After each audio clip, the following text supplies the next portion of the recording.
everybody, how's it going? It's 8:30, 9 o'clock in the morning. My plan today is to take this stock F250 and give it a little more posture, a little more stance. I want to put these 33-inch 285/75/16s on it. So that's what we're going to be doing today. I want to get this done before it gets too hot out. We'll see if I can do that. This truck stock has 235/75/16s. They are tall and skinny. Couple reasons why I want to change these tires. There's several. First one is I don't like the way these look. We're all vain sometimes. But really, the second thing is that the weight rating on these tires is not quite heavy enough for the things that I do. A bigger tire, an E-rated larger tire, will hold more weight. That's the primary reason. The same reason why I did it on my K2500. I put bigger, heavier tires on it so that I wouldn't have problems with blowouts when I'm towing and hauling super heavy. The other thing is, friends, I like a little bit more height. In winter, it's nice if you're taller than the last guy that went down the road. So if your truck's a little taller than stock, usually if you're going down the road in the snow, and the snow can be, you know, hard packed and deep, if you're a little taller than the last guy, your diffs aren't even going to touch and you just cruise through the snow. So anyhow, friends, I won't ramble on for too long, but I'm going to jack this truck up and let's see if we can get these tires swapped by hand. You guys have seen it before. I used to be a tire buster back in the day, and I still got most of my tools, and let's see if we can get these beads to break. The rear two tires were just put on this truck, so they should be no problems. The last time we did it with the K2500, those tires were welded to those ribs. They're all rusty and pitted, and hopefully these ones should be better. Anyhow, I'm just going to get going and I'll jump in and out.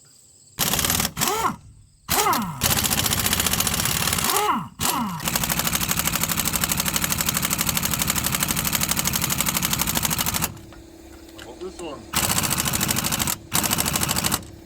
I'm going to get a shorter extension. It'll give me more torque. So with a shorter extension, you get more torque. That's just how these things work, so no problem now. This gun's not the strongest, and my air compressor cuts off at like 130. I find these kind of guns want to be run at like 150.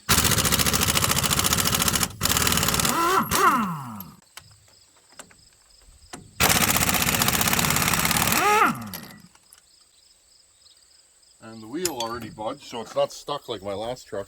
Okay, I'll do the other side. I gotta say, one of the worst things I did for my hearing as a young man, I worked in shops, did a lot of tires. I used to just pull the valve stem out with a pair of pliers and a block of wood against the rim. And that's hard on the hearing. Very hard, in a building.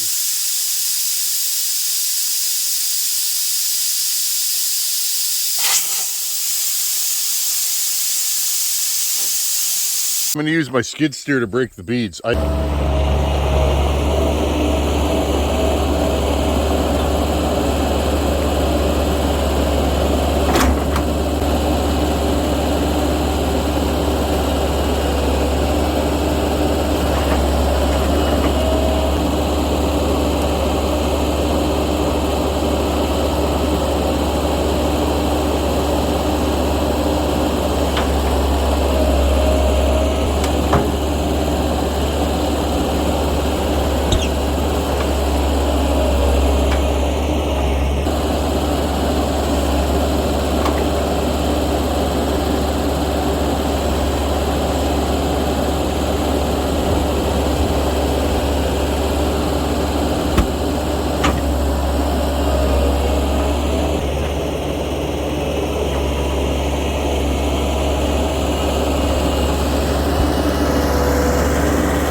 I know, friends. Super hillbilly.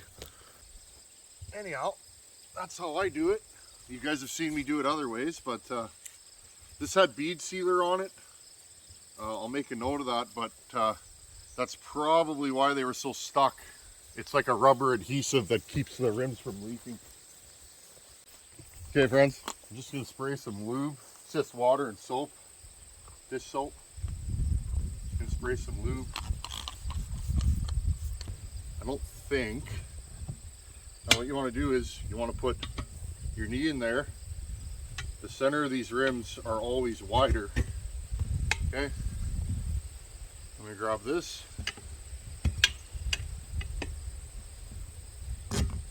Now, if you're worried about damaging rims, you can put a piece of rubber hoser on there. I might even do that. We'll see how much these fight me. Okay, little bits at a time. Don't get in a hurry and try and pull, 6 inches of tire over, because that's when you do damage. See, this thing's already coming off. Just like anything else in life, it takes practice. I've done this a million times. I am kind of rusty at it though. This is how I made my money in high school. Got paid per tire, so it was like, so if I do more tires, I can make more money. And they're like, yep. I'm like, okay, I'm in.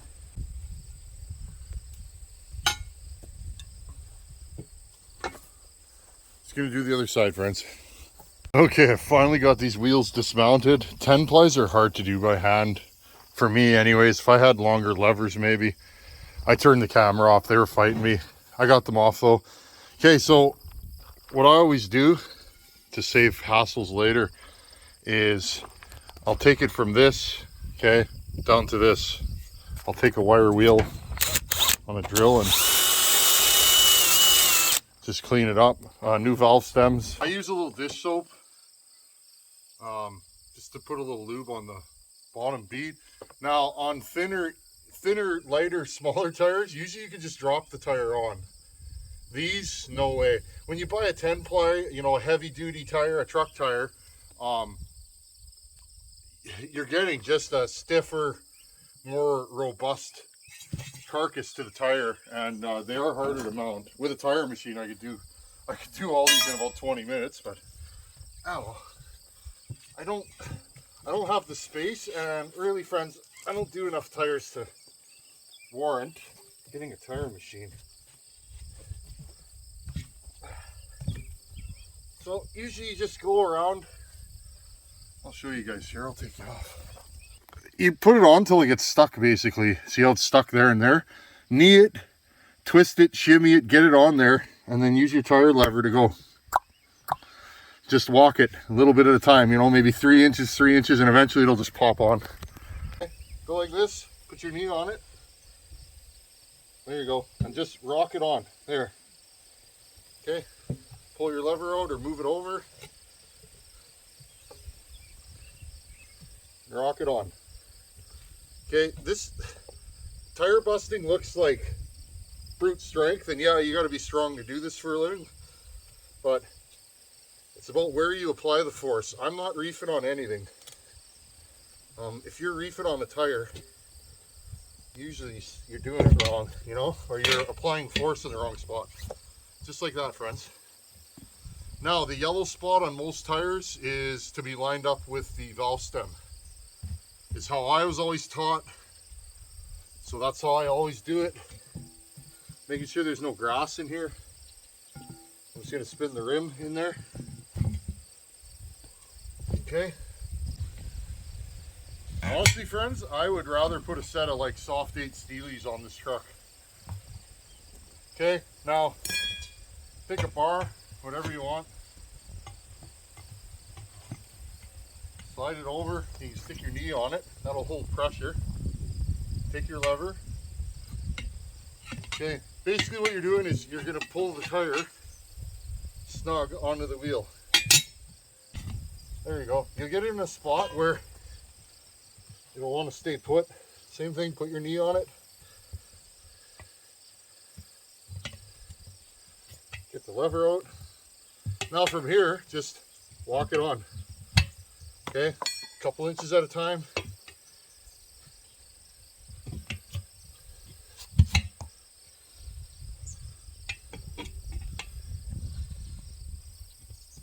There we go. This one's fighting me just a little. Lube's kind of working against me here. There, now I got that side to grab more. Again, if these were car tires, you could just squish them down and this will go right on. Okay, I'll try this side now. These are heavy, heavy tires. There we go, walk this side on. Walk this side. We're gonna get to the point here where the tire's just gonna start to get easy. There you go, and it's gonna fall onto the rim. Make sure you use the right part of the lever.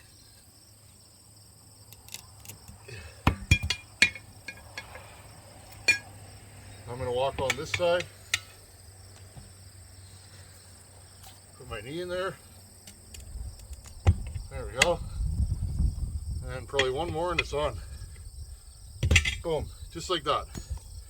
Okay, now I'm gonna measure out 4 ounces of balancing beads, dump them into the tire, and then seat the beads, and good to go. Okay friends, I use balancing beads. Some people think these are witchcraft, but I used to wonder, so I started using them. These balance your tires through centrifugal force.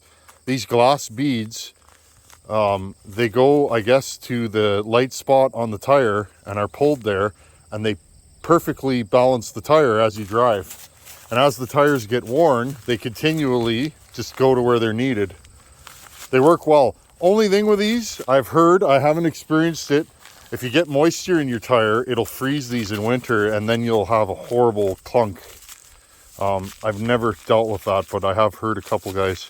These are great. All I'm doing with these, I'm slitting the bag. There's 8 ounces in here. I need 4, so I'm just pouring half onto a scale in a bag, and then I just dump them in. Now, if I was using 8 ounces, you literally just throw this bag in the tire as you're mounting it and continue on your way. This bag will break open within a few, as soon as you drive out of the lot, basically, and you're balanced. Pretty cool. Nice, the clouds came out. It's been a hot July, August here. Like, really hot. The boys were on my roof yesterday on the shop. Thank you to them again. That's hard work.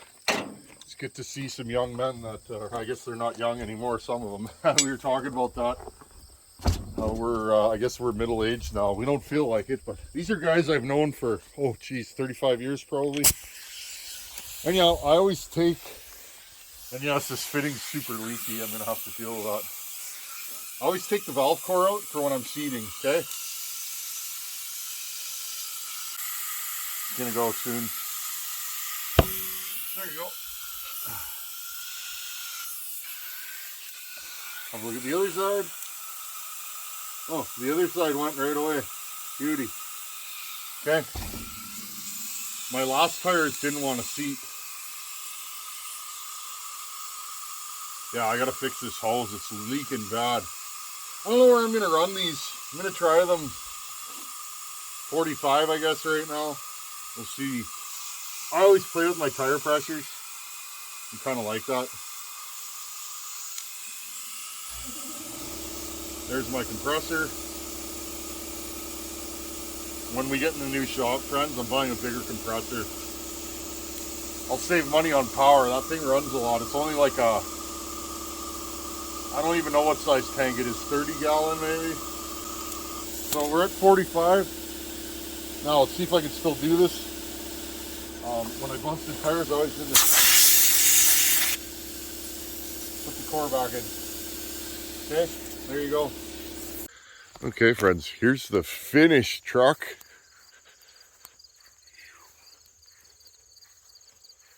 Now, I don't know about you guys, but I think this thing looks way better with big tires on it.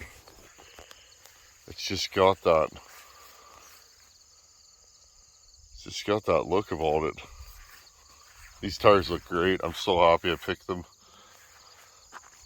They're not super knobby, but they are. Like, they're, you know, they're going to be good in the snow.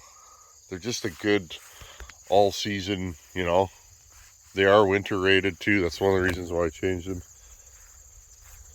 Anyhow, friends, I put them at 45 PSI. I did take the truck for a rip, and they feel pretty good. I might go as high as 50 for right now. When I am towing and hauling and doing anything that's hard on tires, I'll just air these up to 80. So I think this thing looks great. Anyhow, friends, she looks good. Now, I will say this took me way longer than I wanted it to. I am bagged today. It was hot out. I was trying to hydrate and stay in the shade and then do work. I had one of these tires would not come off the rim. The bead was hard to break, and then I fought with it for about 2.5, 3 hours to get it off the rim. It is what it is, but anyhow, friends, I think it looks great now. Future plans for this truck. I'm going to change those mud flaps. They're pretty bagged out on this thing. They hit the tires. Mud flaps. Probably going to put a headache rack on it for now and put my lights off the wood weasel on this thing. I need more lights, friends. When I'm backing this thing up in the dark with trailers, I can't see. And down the road, probably not this year, I'm going to put a flat deck on this thing. So, and then the last thing we're going to do, we will do the body work on this. I'm going to do cab corners and new front fenders. I'm not good at pointing on my front facing camera. Get rid of this dent. But yeah, always something to do. But I love this truck, friends. I'm super happy with it, and good times. And like I said, you can change your own tires. 10 plies are hard on the body, so be forewarned. If you're doing 10 plies, you better mean it. Thanks for watching. Take her easy. Later.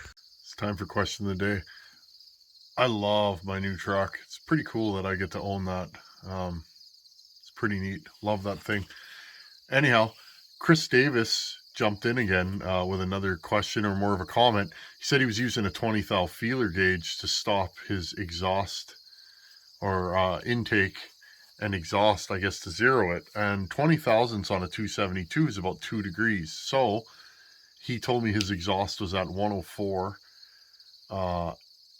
etc., etc. Well, his exhaust is actually at 102, his transfers are at 126, and his intake is at 74. So that shows you guys zeroing and setting up your timing wheel is super important. 20 or 30 thousandths will be 2 degrees on most saws, depending on the stroke and all that, but just a rough guesstimate. So Chris said he's going to set it at 100 and 126 on the transfers and 72 on the intake and let it rip. Right on, buddy. I'm glad you caught your mistake. I thought those numbers sounded a little off to me, but again, there are variances in timing. But again, it just goes to show you, make sure you're zeroed. And if you're going to use a stop of some kind, a feeler gauge, especially on the intake, you're going to add degrees to your timing. So if you know how many degrees, your stroke is at that point in the travel, and it's not linear, depending on where the crankshaft is, you'll move more or less in the stroke. But anyhow, I just thought that was cool that you caught that, and right on, buddy. Let me know how your saw runs. To everybody else, thanks for watching. Take her easy. And I know it's crazy changing tires by hand, but I just do stuff like that. That's just how I am. Most things in life, if I can do it myself, I'll just do it. That's just how I'm wired. Thanks for watching. Take her easy. Later.